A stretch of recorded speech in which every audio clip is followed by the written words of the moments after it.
studying biology as an undergraduate. I'd like to start off with a story, a basic story of why we need science. The all-time famous house located in New York, called Amityville, was labeled as being haunted. And the reason why is because there was an over-occurrence of blood in the walls and in the bathroom. What we know now is that the occurrence of the mimic of blood in the walls and bathroom is likely to occur from a microbe called Serrations marcescens. And this intricate species is capable of emitting a red pigment as well as the consistency of blood.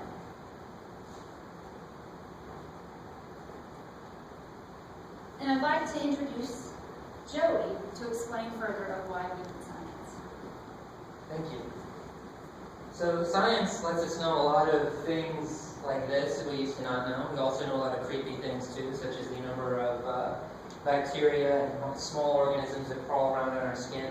But there's also a lot more important questions that science gives us. Scientific advance is traditionally and continues to give us major risks that come along with the huge advances in our way of life. Next. Some of these risks have the capacity to destroy civilizations, and some of them have already done a lot to destroy human health and the environment. Next. And going into the future, we're now going to have to grapple with new scientific advances, if we keep this up, dealing with genetic engineering. Next. Because not only will we have the capacity to genetically engineer so that we can cure diseases that in the past have been untouchable, but now we're going to have to deal with the fact that we'll also be able to genetically engineer viruses that are far more efficient than anything we've ever seen before. Next. We're also going to have the capacity not only to genetically engineer for diseases, but to genetically engineer children, which will bring up a lot of complicated ethical questions in our future. Next. We also know that science presents a greater and greater ability to destroy humankind militarily. Next. And a lot of people are worried about this concern as well. However, we've long actually had the capacity to destroy mankind. We have the hydrogen bomb, and we have for a long time. And at this very moment, in less than 5 minutes, the United States alone has the capacity to destroy every square inch of the planet's surface and turn it into a fire as hot as the surface of the sun. Next. And yet, in spite of that threat, you don't see us nuking everybody, and you don't see the other powerful, great technologies that we have being used to destroy humanity, because mankind has been able to control the negative aspects of science while taking advantage of the positive things that science gives us. And it's well known that in the 1960s, when we had just gotten, for only about 10 years at that point, the capacity to create a hydrogen bomb, which is far stronger than the kind of bomb that was used to end World War II in Japan, John Kennedy made sure that we continued to invest and continue to advance in science, despite the fact that a lot of people, even then, were afraid of what science could bring us in the future. Next.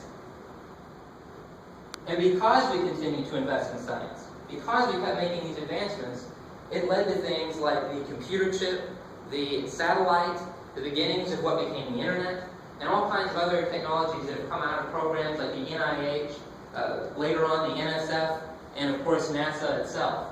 Next. These technologies have done a lot to advance our way of life, and lately these technologies have also given us a lot of income inequality, because technology tends to replace the jobs, next, that require brawn, rather than the jobs, next, which require brains. So this has become a very deep problem, that as we replace more of these low-skilled jobs, and we need more high-skilled jobs, we haven't been creating enough high-skilled workers, and income inequality as a result of these technologies has exploded. Next. But this is not the first time that we have faced these problems. In fact, the Gilded Age, from about 100 years ago, had far worse income inequality than what we have today. But our response was not to stop scientific investment. Instead, it was to change the way that we were doing a lot of things, and in fact, to spread science and knowledge to more people. Next.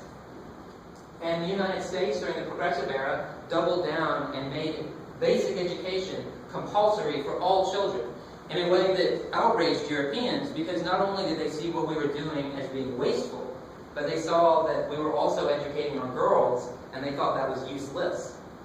Next. But what this has led to is a far, far higher standard for human beings all over the planet. Next.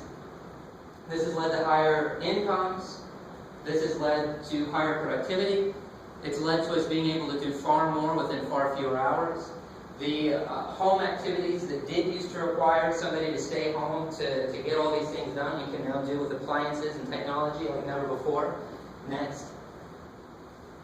And of course, what's come with that is all the advances in medicine, healthcare, and entertainment, even things like video games.